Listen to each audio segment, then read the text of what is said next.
says, it confirms what we have. And this is not the funny thing. Hold on. No, hold on. the problem is, the problem is here is your understanding. The problem is the understanding you want to put in. What I find interesting. Let me finish. No, because I'm not trying to force my. No problem. But you are speaking about the Quran, something which is false. You are putting your understanding in.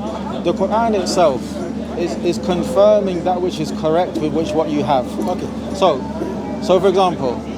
Are you gonna give me a chance to? Okay, look. Simple. Yeah. Is the Quran confirming that God rested on the seventh day? It's not. Is the Quran negating that God rested on the seventh day? Yes. So therefore, the Quran is affirming that which is correct from your book. Or therefore, Quran is saying rubbish. Huh? Or therefore, Quran is saying rubbish. Listen. That's Listen. That's where we see it. No, Larry, listen. Don't. Listen, honestly, look.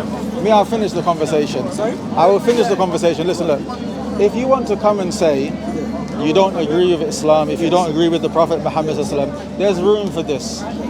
But if you want to say, use words like rubbish or something like this, then the conversation's finished. No, I'm not trying to. I'm saying. No. Listen. I disagree with Christianity, but I'm not. When I discuss it with you, I'm not going to use the word rubbish, that's stupid. what I'm saying. Sorry, let me use another word. Okay. Probably. No, because the point is you get it wrong. Let's do it that way. Okay, okay. Yeah. But here, a clear example. No, that's fine. A clear example. You're in front of the I'm not worried about the camera. The time's gone. Yeah. Okay, it's okay. Yeah, but time's gone. So you carry on. But just carry on. It's on their channel anyway. So, the point being is, when you say the Quran confirms the Torah, yes, we are telling you. I didn't say that. Quran said it, not me. Yes, but you're implying that this means it confirms everything which you have today. The Quran is confirming that which was sent down to Moses from what you have today. So, for example, when you're saying that the Quran confirms the Injil, okay, the Quran is clearly saying that Jesus is not God, that whoever believes in the Trinity is a liar, that whoever believes that Jesus died on the cross, this is a false belief, etc. The Quran is affirming that Jesus mentioned a messenger to come after him, that Abraham mentioned a messenger to come after him. So this is what is being confirmed is that which is correct, and also is correcting Mahayminun alay, a judge over it. But the point being is the 5 books which you have today. Can you demonstrate them without using the Quran, that what you have today is what Moses was given, or what Moses had in his time up until this day? Let me tell you something. Yeah. If I can't prove what Moses had, if I can prove something, I can prove that what we had during the time of Muhammad is what Allah was talking about. Right? Whatever we have that time is what Allah was talking about. Whatever they were using, that's what Allah was addressing. Yes or no? No. Okay. So when you said no, so is the one that Allah gave to Musa, was it corrupted? When it was sent down? No. So that means what we have, what we had, or what we have. No. Hold on. That means what we have, Allah is saying is corrupted, according to you. No, because the point you're saying, the point the Christians are saying, or Orientalists are saying, that the canon was set. And you have manuscripts that go back to the 4th century. So what you're saying is that when the Prophet Muhammad sallallahu alaihi wasallam came in the 7th century, there is confirming those manuscripts. Yes. Okay. That's what is that what you? That's your argument. That's my argument. That's your argument. But I'm saying what you have today what we have today in the Bible, which you believe was the same as what was in the 4th century and what was in the time of the Prophet Muhammad sallallahu we can clearly show that the difference is that this here now is a corrupted text. No. And it wasn't. Which one is corrupted?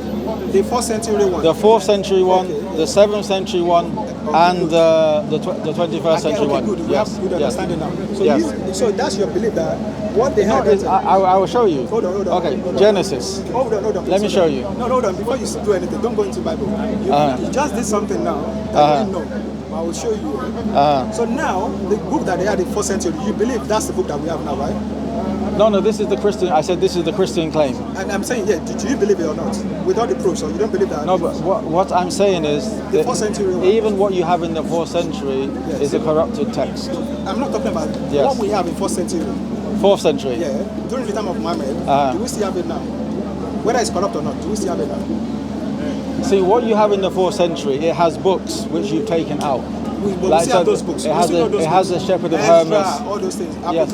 No, it's Shepherd of Hermas. It has or whatever. Yes. Yes. But we still have them. You still have them. Yes. But we my don't point consider is. them anymore as. But the point is, even in the 4th century, what you had was still a corrupted text. I get what you're saying. But what I'm saying, whatever we have, can we still go back and check those things that we have and confirm? If I need to confirm something from it, can we confirm it? If you want to confirm something from the 21st century, and you go back to the 4th century, obviously there's going to be manuscript differences. You're not getting what I'm saying. Let me finish.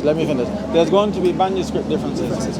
But the point being, what you have in the 4th century or the 3rd century, none of it can you affirm back to Jesus. No. Listen. None of it you're able to confirm back to David. And none of it you're able to confirm back to Moses because it's a corrupted book. No, it's not only a belief. It's based on evidence. I get what you're saying. Okay. I get what you're saying. For example, Deuteronomy. Please do not go there because of a place. Because of what? Because it's an important point. If the book in the 4th century was corrupted. I want us to focus on something. I'm not saying it's not corrupt. To you, I get it. You said it's corrupted. I get it. No, so but you're saying it's not. Hold on. Okay. But what I'm saying is this. Let's assume what you're saying, you said it's corrupted. I get your position. I said it's not. But what I'm saying, what we have that you consider corrupted book in that time. Yes.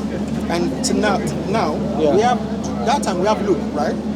Yes. We have John. Yes. We have Matthew. Yes. Okay, good. So at the time of Muhammad, they have Matthew. They have John. We don't know what we don't know what the Christians had. We do. No. Let me finish. In the Christian world, you had these books. Yes. But the Arabs, Christians. I'm not talking about Arabs. No. Okay. Because here, if you're talking about what they had in the Vatican, okay. So then we know, yes, Matthew, Mark, Luke, John, they had this in the Vatican. Yes. But are you saying that all of the Christians had the same books and used the same books? Are you going to demonstrate it? That they have the same books? Yes. That's not what I said. So what I said is this. Yes. Listen to what I said again. So in the time of the Prophet Muhammad sallallahu alaihi wasallam, the Christians, when he came into contact with them, are you saying that they had 27 books with them and they called it the New Testament? What they had. In the time of Muhammad, they have this kind of... Did they have the 27 books of the New Testament? They have a Catholic church at that time. No, not at that time, but I'm talking about in that place. I don't know what they had in Medina. Okay, that's the point then. But this is not the point. That is the point. So this is not where you're getting everything wrong. When Allah was addressing, He was addressing the people that they call themselves Jew, that they worship God. Yes. Judaism. Yes. That's Judaism, yeah? Yes. And it's addressing Christianity. Yes. So when Allah was addressing, He was addressing people that they believe in certain things. Yes. What do those people believe in? And those people are considered Catholic Church at that time. They are the one. Hold on. They are the one that have the canon. They are the one that decide this is what we believe in. Not some Did they have groups. a canon at that time? Yes, they do have.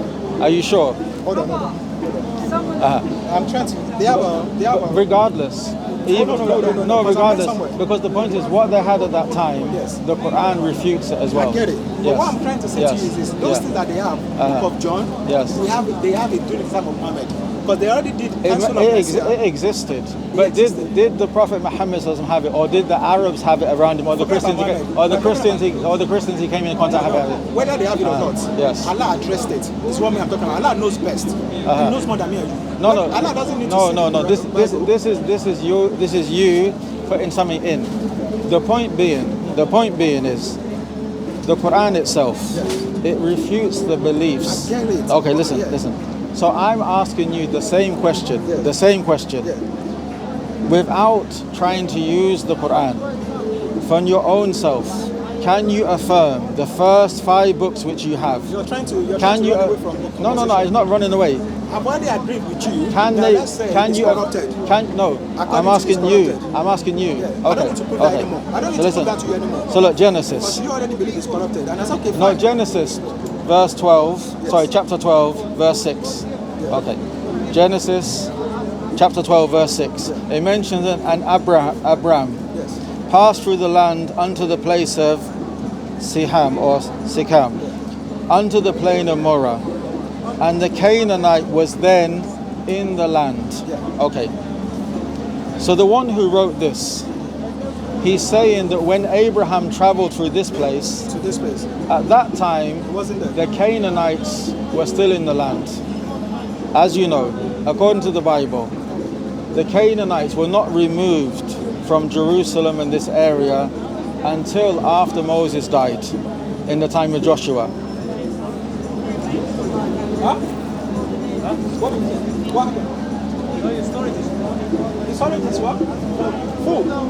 Okay. In the time of Joshua. Okay. So the author who wrote Genesis 12 and 6, he's writing after the Canaanites were moved from the land. So this 12 and 6 was not written by Moses or in the time of Moses. It was written after. Okay. Genesis 14:14. Let's see. Why are you still trying to prove that it's corrupt? You already said it's corrupt, right? Why are you still trying to prove that? Okay. I've already agreed with you that according to you, let me finish. No. Listen. No. You have acknowledged, according to me, according to the Muslims, it's corrupt. We've acknowledged that. Yes. But I'm showing you, according to the book itself, it's corrupt. All right. I don't have an answer for you on this one. So can we? So Genesis 14:14. And when Abram heard that his brother, here is refuting to Lot, was taken captive, he armed his trained servants, born in his house, 318, and pursued them unto Dan. So Abram, he was called at the time, according to the Bible, he pursued these people who had taken Lot up until Dan. Do you know where the place Dan is? Okay. After Moses died, according to the Bible, then Joshua, he conquered the land from the Canaanites, the promised land. And the 12 sons, the 12 tribes, they entered that land. And then each, according to the Bible, each tribe was given an area, a land. One of the tribes, according to the Bible, is known as Dan. So that place was called Dan because of the tribe who lived there. So the author of Genesis is talking about in the time of Abraham chased the people up until Dan. So from this, biblical scholars say that this had to be written after Moses. Therefore, it wasn't revealed to Moses. Okay. It was revealed to whoever that was. No.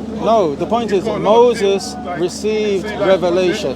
But the book which you have, the Jews, the Christians. No, according to the book itself. According to the book itself, it's not from the time of Moses. This was written after Moses. Okay. Deuteronomy. Chapter. No. But there's so many. Chapter 34. Let's make it this fair. Verse 10. Let's make this fair. You're trying to do something. No.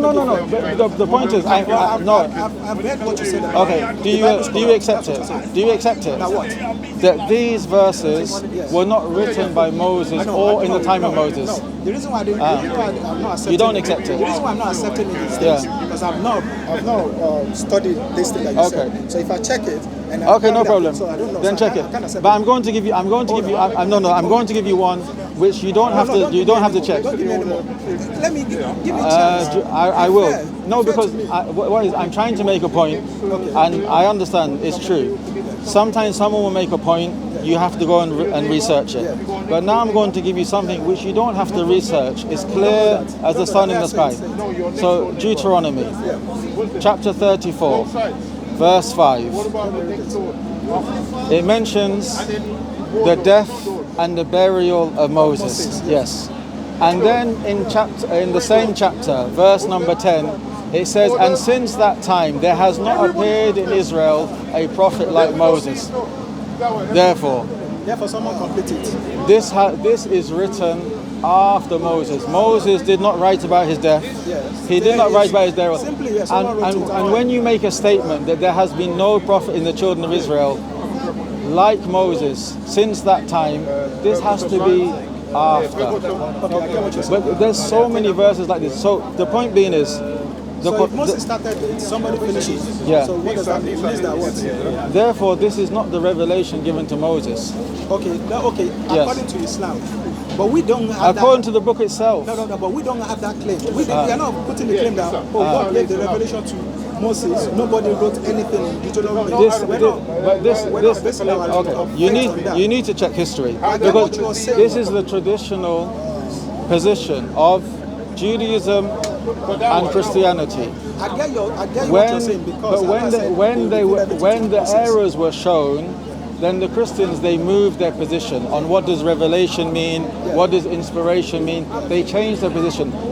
My point being is that the Quran, it already shows they didn't change it. They understand it. No, they changed their position. They changed it. They changed their position. Okay. So the Quran is telling you that what the Jews and the Christians have is a corrupted text. All right. So I get what you're saying. Yes. So give me a chance to talk So what this will be the last point. So let's go back to what we're saying. Yeah. During the time, Yeah. the Catholic Church, Yeah. they have what they call, they have Hebrew Bible. You know Hebrew Bible first. Then they change it to Greek. No. Are you saying the New Testament? No, the New Testament, Old Testament. Okay. They had it in Hebrew first. No, they didn't. They didn't. Well, what if they didn't have it? What was it written? Okay. Old Testament. The church, it had the Greek Septuagint. That was Greek. Yes, they had that. But what did they had write that. from? They had that. Yeah. The Masoretic text, the Hebrew text, it was written. It was written after Jesus. It was written after Jesus. No, listen. No one had the Hebrew text. The Hebrew text, what they found, the earliest Hebrew writings of the Old Testament was found in the Dead Sea Scrolls, the Qumran caves. Before that, they never had it. The New Testament writers. Before Jesus Christ. The New Testament writers.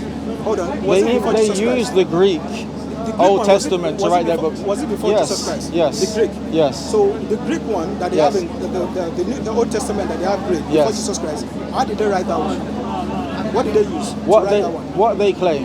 What they claim, yes. What they claim. What the Jews claim. They said because of the Hellenistic period, you know, when the Second Temple, when the Greeks had taken over. Yeah. Okay.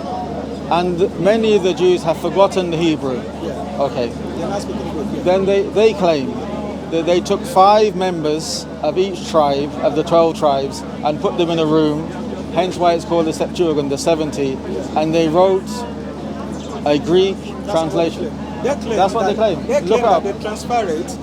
They translate from Hebrew so where's to the Greek. Okay, so that's what they said. What's his name? They can say what they want, but show us the Hebrew manuscripts. Okay, they don't have it. They don't have it. They don't have it. So the earliest manuscripts you have are the ones which are found in the Dead Sea Scrolls, which were written maybe 200 years to 200 years before Jesus to a 300-year period. 200 years before, 100 years after that period. So that means there's something called Hebrew. But these books, in many places, firstly they're not complete. I don't even want to talk about No, it's important to know. It's important, I know it. They're not complete. The most complete one is the book of Isaiah. But these Dead Sea Scrolls, they differ with the Masoretic text in many places, and they differ with the Greek Septuagint. But these are the earliest copies you have of the books of the Hebrew Bible. But the point is, even these books, are over 1,000 years after Moses. Okay, now let's talk about Catholic Church. All right. Catholic Church is already established before Muhammad died. Right? Do you trust the Catholic Church? Forget about whether I trust them. Do you trust them? They already established Catholic Church. Yes. Do you trust them? Church, forget about whether I trust them. Catholic Church. You don't trust them? During the time of Catholic Church, do they have something called a book that they follow? Yes. Do they have something they call Old Testament and New Testament? Yes. Yes. Yes. This is before Muhammad. Yes. Right? And that book contains 39 and 71. No. It contains numerous books. Numerous books. Yes. Okay. And books which you don't accept. And the one that we don't accept. Yeah. This is before Muhammad. Yeah. Good. So when Muhammad came, Catholic Church is still around. Yes. So that book is still around. Yes. Good. So when Allah was talking to Muhammad, yes, he was talking about those people, right? The Catholic people, the people that call themselves church father, whatever father, Christian. Okay, good. And what they had at that time is these things that we said, Bible today. Some of them that we accept today, some of them we don't accept today. Apocryphals and the ones that we accept. So look, the point here, look, like you said that you agree or not? Do you agree with what I said or not? The argument here. No, not the argument. I'm leading. I'm trying to get to somewhere. But do you agree that what they had that time, whether Muhammad knows about it, but there's something that they had that time which Allah knows about? Yes, those books existed. Allah knows about it. Forget about Muhammad. Yes, Allah knows about it, and they were corrupt at that time. Yes. Good. So Allah knows that those things are corrupted. Yes. Good. So if Allah knows that those books are corrupted, yes. So that means Allah was talking to those people at that time. Good. So now this is what I'm saying. You said yes. Allah gave Injil to Jesus Christ. Yes. So when Allah gave Injil to Jesus Christ, yes. I asked you, is it a book? Yes. You said we're not sure. No, I said the book. Yes, You said, but we're not sure if. I'm not sure if it came down in the book in one or if it was recited and wrote. Yes. So that means what you said is not right. If it's not a book, it's not a book. If it's revelation, then it's not a book. No, it's not right. Why? Okay. But you understand. What do you understand by revelation? And what do you understand by a book? Okay, good. Revelation is something that, let's say I'm sleeping, I had a dream, and God revealed something to me. That's revelation. He showed me something that's going to happen. Hold on. Provide evidence. Evidence for what? Evidence for what? Provide evidence for that is what revelation is. Listen, you did.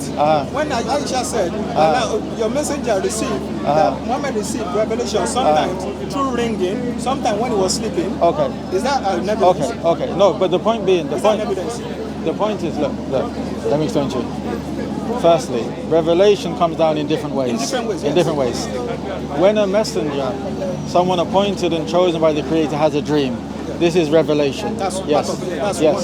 But not every person who has a dream, that their dream is revelation. Yes. So I'm asking you, I'm asking you what to. So you said that when you have a dream, that this is revelation. I'm saying, I didn't say when you have a dream. You said I should give an example of how revelation. No. I'm asking you to define it. What is revelation? Something that is revealed to you, something that you don't know, but it's revealed to you. That's revelation. Something that you don't have knowledge of before, and it's revealed to you. What we are referring to here, what we are referring to as Muslims, we are referring to the speech of Allah. Allah says something, and He gives it to the angel to bring down to a messenger. So let's say, for example, do you know this man's name? For example, do you know his name? No. Anyone? Do you know anything? Okay, you know Sam's name, right? Yes. So if Allah says to you, Sam's name is Sam, is that a revelation? Huh? If Allah said to you, Sam's name is Sam, is that a revelation? Who says? If Allah said to you, no. That's not revelation. Not Islamically, no. Because revelation is something that is revealed to a messenger. I get it, but I'm saying a messenger only. What you Other said, than a messenger doesn't receive revelation. It's something that Muhammad already did. Let's say Khadija. Yeah. Muhammad knows Khadija's name already. If Allah said to Muhammad, your wife's name is Khadija, is that a revelation? Something that you already know. No. Listen. Keep it simple. Sorry? Keep it simple. The point here, the point being here is that as Muslims, this is just the summary. Muslims, we believe that Moses was given revelation, the Torah. Okay. But we believe, and the Quran is affirming what Musa alayhi salam or Moses was revealed to him. But the book which the Jews have in their hands and the Christians have in their hands is corrupted according to the Quran, according to the Sunnah, and according to reality. I gave you 3 examples. No. I can give you many examples of contradictions in the changing of laws. Yes, lies. Just because someone says something. Yes. You need to understand this part very well. Yeah. Just because someone says something doesn't mean they are right. Do you know that, right? Just because Quran says something doesn't mean it's right. That's what I'm saying. No. Did you say just because? Look, just because someone says something doesn't mean it's right. But when the Quran says something, it's 100% right, because this is revelation from the Creator from the time of the Prophet Muhammad sallallahu alaihi wasallam and preserved to this day. But do you believe that just because someone says something, it doesn't mean they are right? Do you believe that? Of course. Okay, good. So our position is this. I get it. You believe in Quran. Yes. But our position is, yes, Quran says something, but we don't believe it's right. Yeah, because you're a disbeliever. I know that. Yes. So I'm trying to say to you, say now, let's check what Quran says. Can he actually stand? And this is what we're doing. And the problem is you're coming from a corrupt position. Hold on. Listen. To you. Yes. Okay, great. You're coming from a corrupt position, and then you're reading into the Quran that which is not there. Hold on, I get what you're saying, but this is not the thing. Listen, what I'm saying to you is this, we're talking about. this subject is going round and round in circles. The Catholic Church that we're talking about. The Quran itself, which at the time of that, the Quran, the book. Look, you are claiming that the Quran is affirming the books which the Jews and the Christians have, but the Quran is the books which the Jews and the Christians have. It was written by accuses Lot.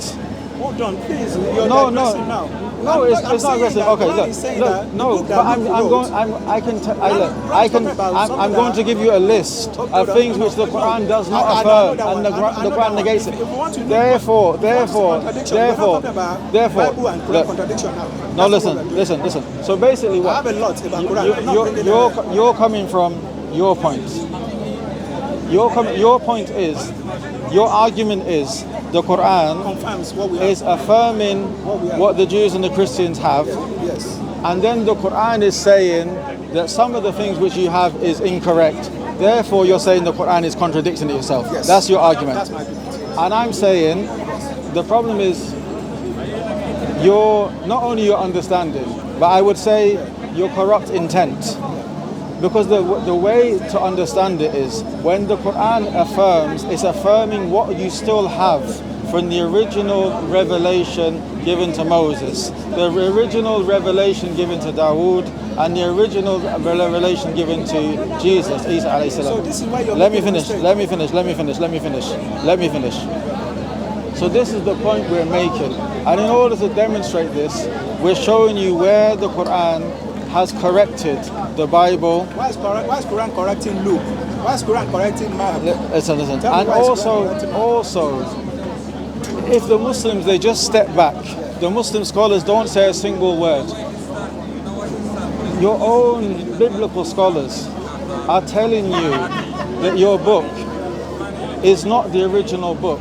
We can't trace this book back to Moses. Why is Allah addressing Mark? That's what I'm saying. Why is Allah addressing Mark? To be honest, Larry. Because you said Allah didn't give it to Mark. I'm finished now. Allah didn't give it. I'm finished now. Hold on, you're not getting it. Allah didn't give it to Mark. No, I understand. He didn't give it to Luke. I don't agree with you. Therefore, it's finished. Any book that Christians have is written by these people. Anything that we associate ourselves with. No, you don't know who wrote them. This is a separate. Okay, let's agree that we don't know. Do you know who wrote them? Listen. Do you know who wrote them? I said Mark. You said it's not Mark. No. Okay. Can you show? Look, without this is why it's going to go into another subject.